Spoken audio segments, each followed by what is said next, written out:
La aparecida del Hospital de San Pedro. Luego de la colonización y la instalación de los extranjeros en México, el país fue colmado de una serie de problemas que determinaron a la época. Aparte de los enfrentamientos entre nativos y colonos, la guerra con otras naciones y la Inquisición, la población de Nueva España sufrió el padecimiento de una terrible enfermedad del cólera. Esta obviamente terminó afectando a muchas zonas del país. Puebla se vio enfrentada a la epidemia, pero los recursos no eran suficientes para conseguir que la mayoría de los pacientes sobrevivieran. Uno de los hospitales que más enfermos de cólera recibió fue el Hospital de San Pedro, el cual se conocería posteriormente como la Cancha de San Pedro.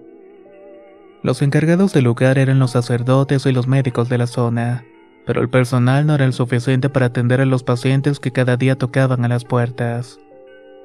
Un suceso enigmático sucedió una madrugada cuando luego de un largo día de labor el monje encargado de la atención en el hospital fue interrumpido por una visita inesperada. Al abrir la puerta observó a una mujer delgada de aspecto triste. Esta le rogó que acudiera a su casa para atender a su pequeño que tenía malestar desde hacía varios días. El fraile se hizo cargo de los preparativos para ir a la casa de la mujer con el médico y trasladar al niño al hospital. El doctor le dijo a la madre que fuera al hospital en 3 días ya que él estaba seguro de la recuperación del pequeño. Los días pasaron y como el médico lo había dicho, el niño se curó con rapidez. Pero nadie iba a visitarlo ni tampoco a buscarlo. Luego de un tiempo decidieron regresar a la casa de la madre que aquella noche los había ido a buscar con tanta prisa. Se encontraron que el lugar expedía un olor nauseabundo que no les permitía respirar. Al entrar en la recámara principal se dieron cuenta de la terrorífica verdad. Ahí se encontraba la madre del pequeño con evidencia de tener más de 10 días de fallecida. Impresionado por la situación, el monje encargado le dio santa sepultura a los restos. También terminó albergando al pequeño bajo los cuidados de la iglesia.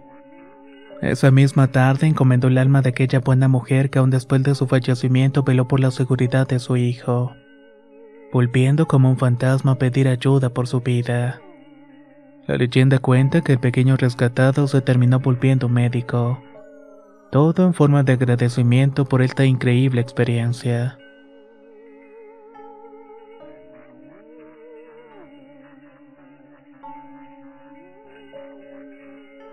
La China Poblana. La famosa leyenda de la China poblada, además de trascender en el tiempo, se convirtió en parte del folclore por su intrigante y asombrosa historia. Es la leyenda que le da vida a uno de los trajes típicos femeninos de Puebla. Se dice que la travesía de la joven mujer inició al ser secuestrada para ser vendida a europeos. Estos empezaban a contemplar el mercado de esclavos asiáticos.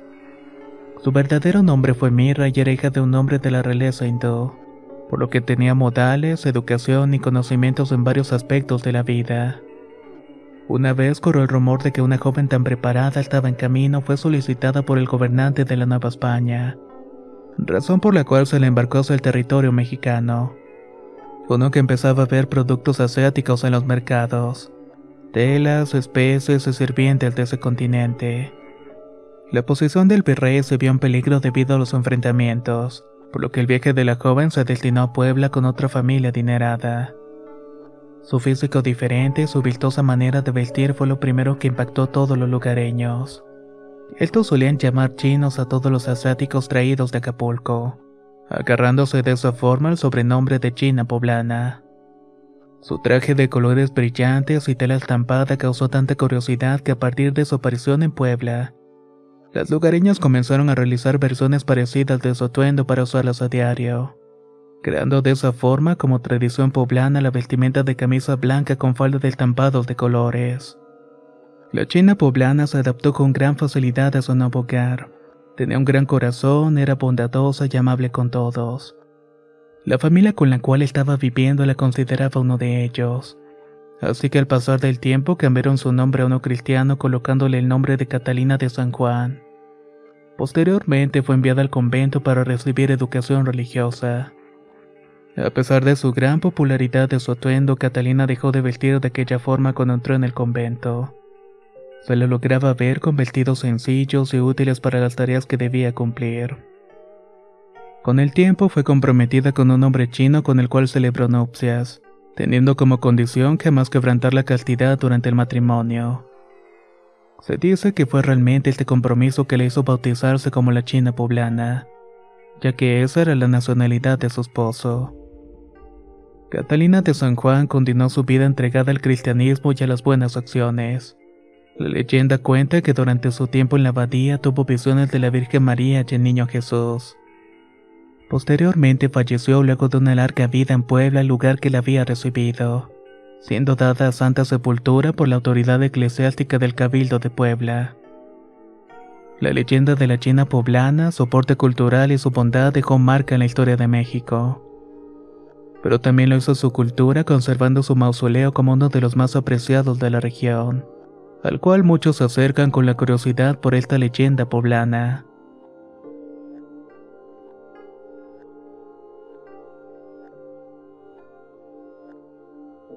La Fuente de los Muñecos. El barrio de La Xonaca, Puebla, fue fundado en el siglo XVI.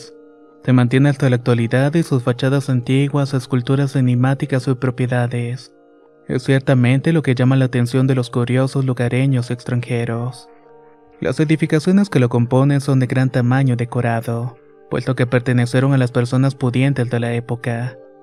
Ellos construían en el lugar sus casas vacacionales lejos del centro de la ciudad. En el barrio se encuentra una fuente concurrida y misteriosa que guarda detrás de sí una de las leyendas más controversiales de Puebla. Es conocida como la Fuente de los Muñecos. La historia data del siglo XX y sucedió en una propiedad que se encuentra edificada a los alrededores de la iglesia de la Candelaria. Allí habitó un reconocido gobernador de Puebla cuando buscaba un descanso familiar. La quinta era cuidada por un capataz que junto con el resto de la servidumbre vivía en el lugar de verano del gobernador. El encargado era un hombre exigente pero de buen corazón, razón por la cual todos los empleados lo respetaban y querían mucho a sus dos hijos. Estos ayudaban y le daban vida a la casa con sus risas y juegos infantiles.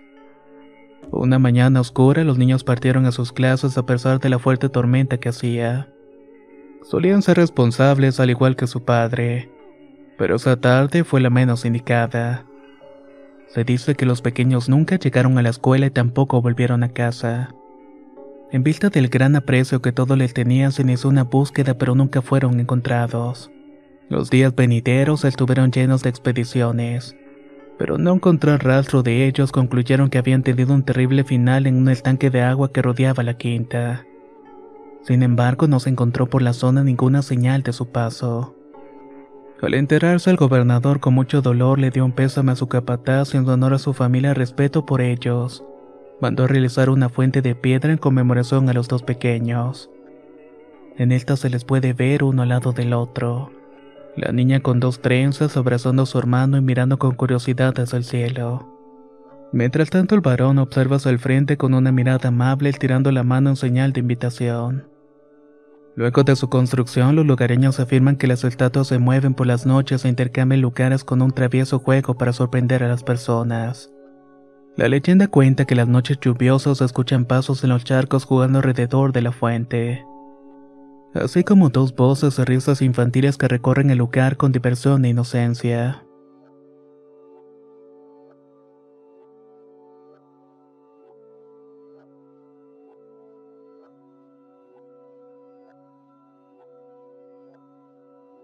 La historia del Santo Niño Cieguito.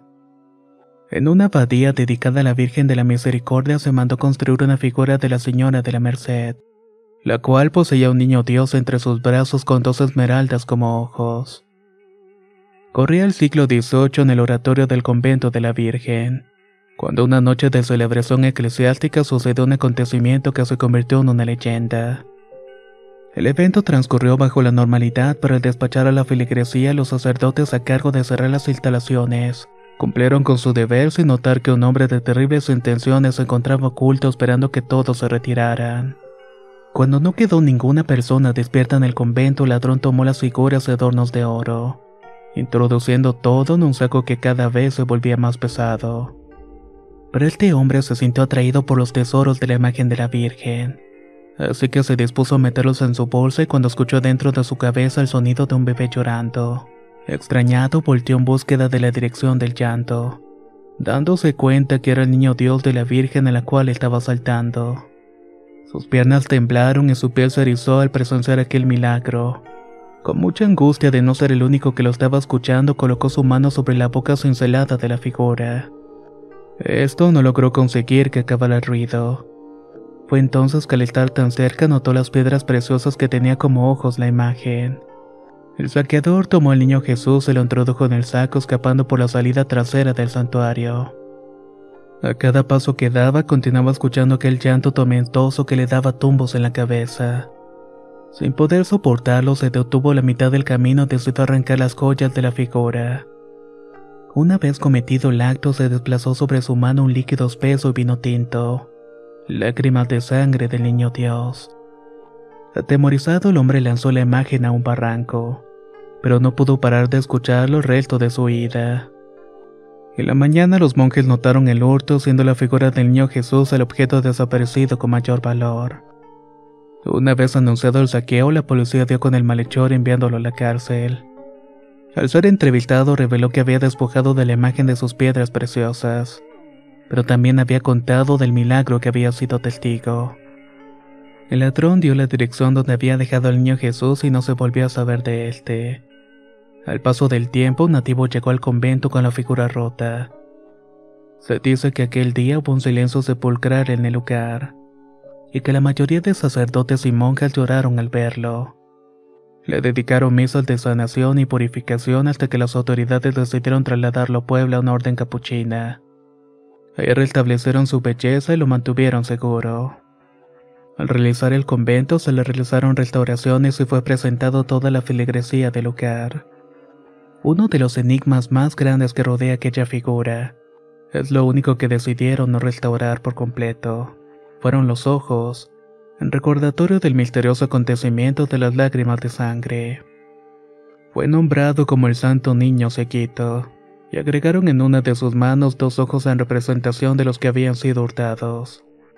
La figura es adorada en la abadía de Puebla donde fue restaurada.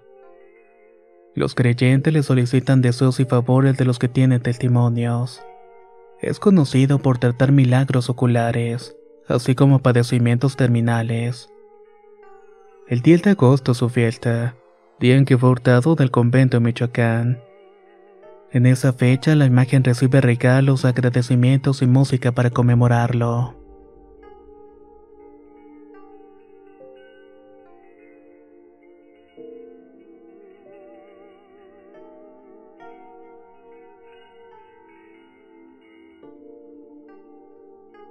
Las canchas de San Pedro.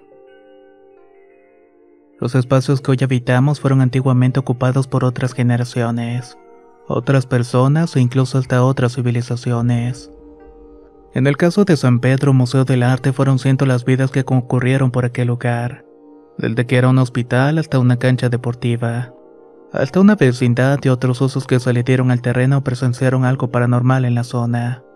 El horror da comienzo en la propiedad a partir de sus años como hospital. Durante el tiempo que el espacio ejerció como centro médico fueron incontables los casos encontrados sobre fallecimientos. Pero no fue hasta que el complejo fue remodelado muchos años después que el encargado del proyecto consiguió una sorpresa escalofriante. Ahí se dio la respuesta a las apariciones que en repetidas ocasiones se vieron lugar cuando funcionó como cancha deportiva. Los trabajadores de la remodelación iniciaron el reemplazo del suelo del antiguo hospital, encontrándose con huesos humanos esparcidos por todos lados. Estaban asombrados por aquel hallazgo, Definieron que al menos debía haber más de 100 personas enterradas allí mismo. Lo primero que se dijo fue que al no tener otro lugar donde enviar a los cadáveres sin familiares o desconocidos, los habían terminado sepultando en el jardín del hospital. Este incidente hizo que las leyendas del edificio San Pedro cobrara más sentido. Varios testigos afirmaron ver fantasmas, sombras o escuchar pisadas y risas aun cuando no había nadie más en el recinto.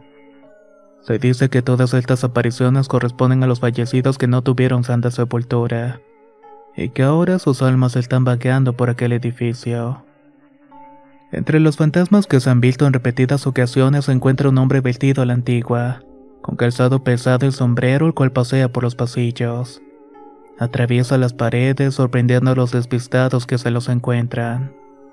Se dice que la aparición más común es la de una niña de corta edad que corre por aquel lugar. Invita a las personas a unirse al juego entre risas y pisadas que se escuchan en las zonas más solitarias. Pero una vez que alguien la sigue, desaparece soltando una carcajada por las escaleras.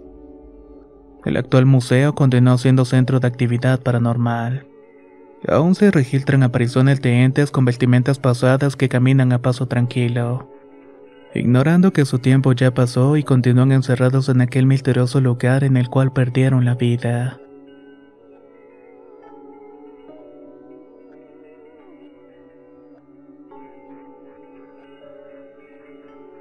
Los justicieros del barrio de los Sapos. En Puebla existe un callejón en el cual se puede apreciar la arquitectura heredada de la época colonial, la cual también se le conoce como la pesadilla más aterradora de los lugareños. Cuenta la antigua leyenda que este concurrido lugar durante la noche se convierte en el más solitario, terrorífico y oscuro pasaje para los transeúntes nocturnos. Cuando la luna aparece y el ambiente de Puebla se vuelve turbio, el barrio de los Sapos se transforma en testigo de la aparición de dos criaturas demoníacas. Estas salen de su escondite a las 12 de la madrugada.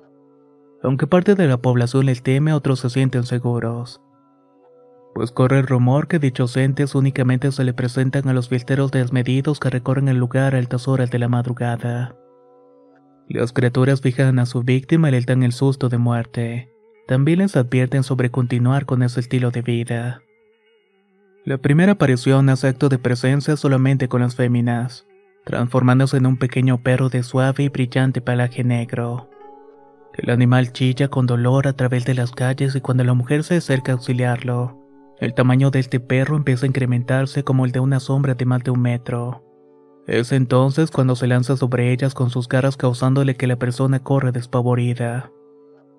Cuenta que la otra criatura demoníaca se le presenta únicamente a los hombres, tomando el aspecto de una mujer de tez morena, de gran atractivo físico con una cabellera ondulada. Su mirada es brillante y todas sus víctimas caen frente a su encanto. Con ayuda del alcohol y de su organismo, los hombres se acercan a la joven con el objetivo de conquistarla. Pero cuando se encuentran a centímetros, la figura se adelgaza y envejece frente a sus ojos. Prácticamente se convierte en un esqueleto que paraliza al hombre. Los habitantes del lugar declaran que los desafortunados que se topan con aquellas dos criaturas muchas veces no sobreviven al impacto de sus verdaderas formas, siendo encontrados sin vidas por el miedo al día siguiente. Otros con mayor suerte aprenden la lección sobre beber en exceso, así como caminar por las calles del antiguo barrio de los Sapos en horas extremas de la noche.